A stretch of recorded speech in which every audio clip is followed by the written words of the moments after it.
Hello, this is Gray Hughes. I'm doing my first debunking video on the Chris Watts case. There's a YouTuber out there named K Smalls who's tricking people into believing some absolutely nonsensical observations that she claims to be seeing on the Chris Watts surveillance video. So let's get started on this video right now. Okay, first of all, this K Smalls individual is tricking people, and she's claiming to be some video expert, but a video expert would realize that when you record video, there are anomalies sometime in the compression of the video, and when you download a video and you upload a video, then you download it again and you upload it again and so forth, it degrades over time. So here is a video this guy did on YouTube where it starts off at poor quality, and then he uploads it and downloads it 1,000 times, and then look what starts happening. This is 50.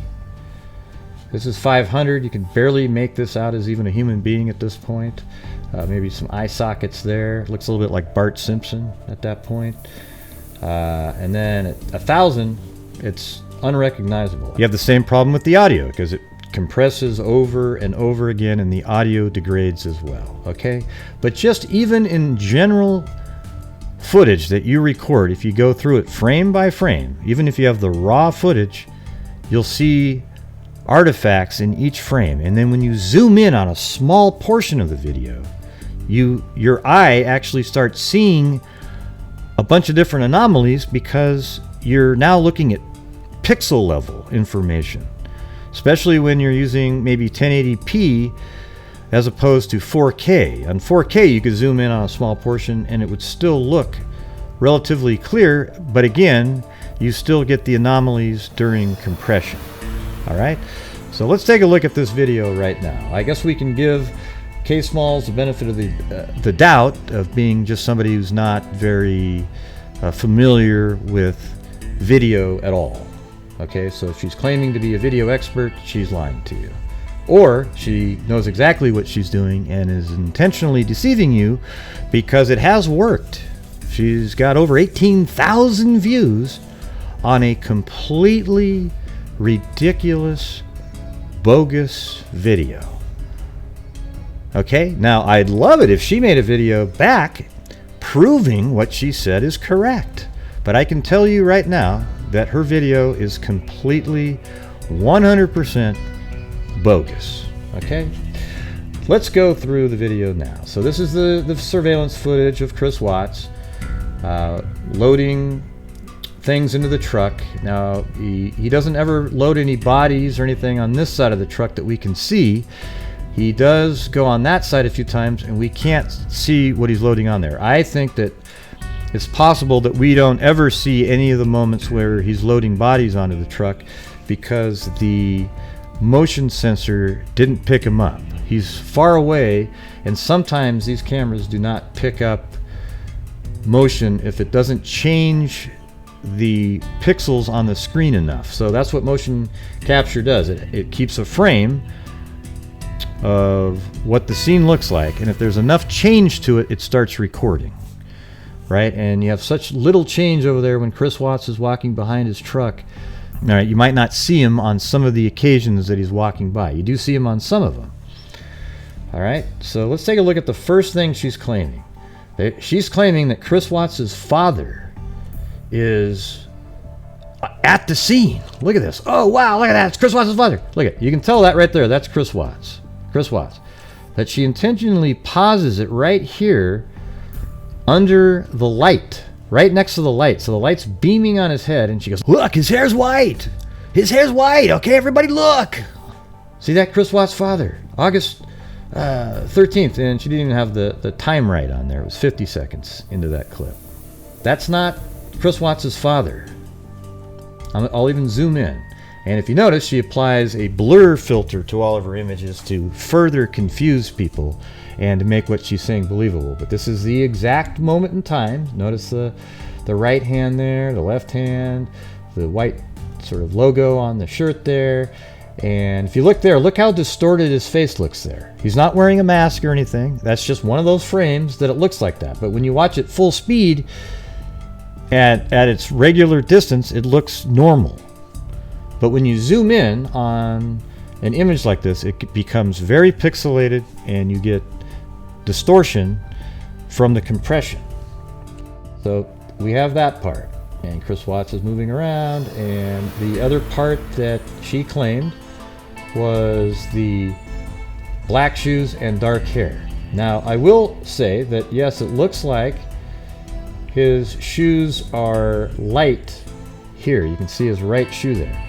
But we don't know how long it is until, see, look how dark it is outside now, and then when we go here, it's a lot lighter.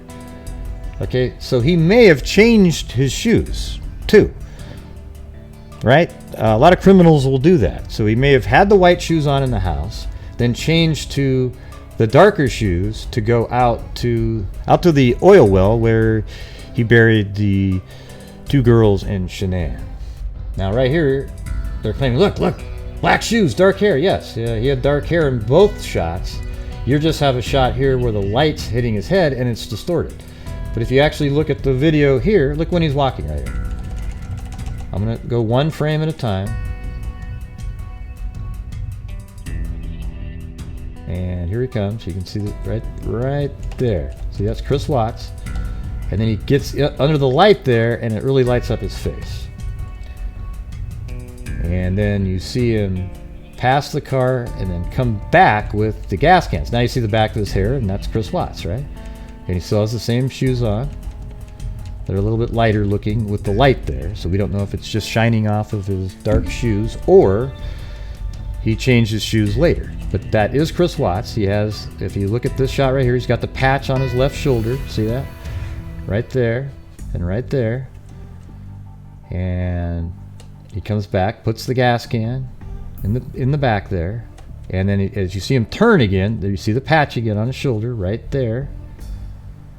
It's kind of small, but you can definitely see the patch on his shoulder. So that is Chris Watts. Unless you're saying, oh, his dad wore the same jacket and put the patch on. His dad wasn't there, okay? And his dad, by the way, is a large person. Look, he's much bigger than Chris.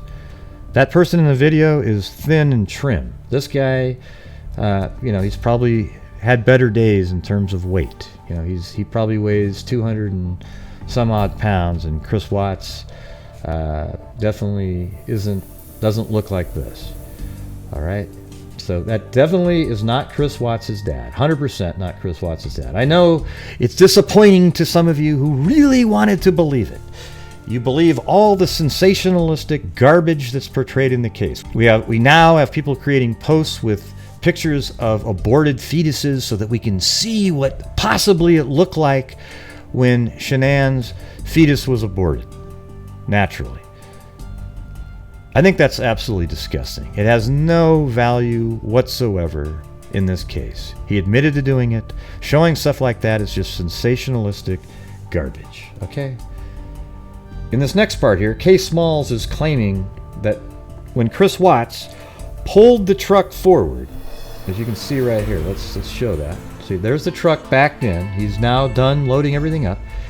He pulls the truck forward, and then he goes, oh, I forgot something. And then he stops the car, gets out of the car, walks back in, and you can see him right here that she used this to show that he had black shoes. Yep, we see that those look darker. Could be the light, or it could be different shoes. It's later in the morning. The motion sensor probably turned off for a while. He probably went into the house, and then maybe he changed his shoes. We don't know, right? But it's definitely the same person. Notice the patch again on his left shoulder right there.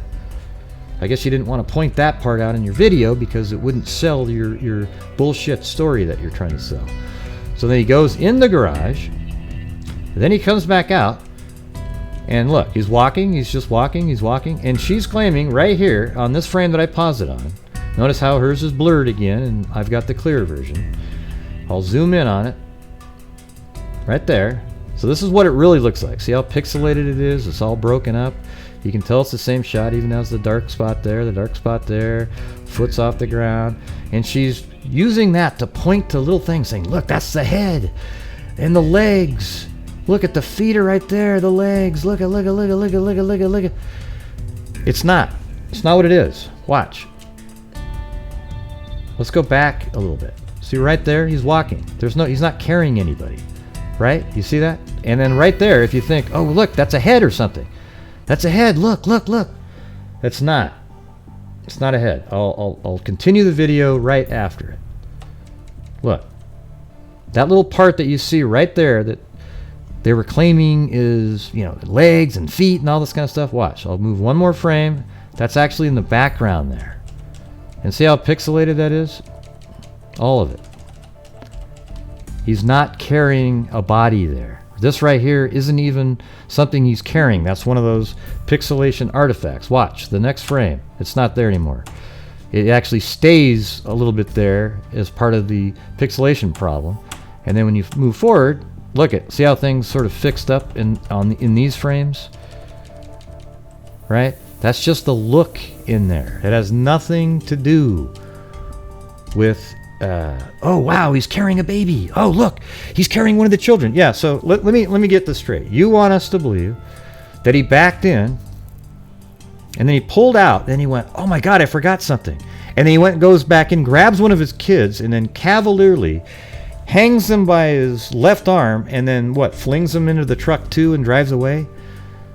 I mean, Chris Watts is an idiot, but that's ridiculous. All right, so this video that was put out by Kay Smalls is completely bogus, everyone.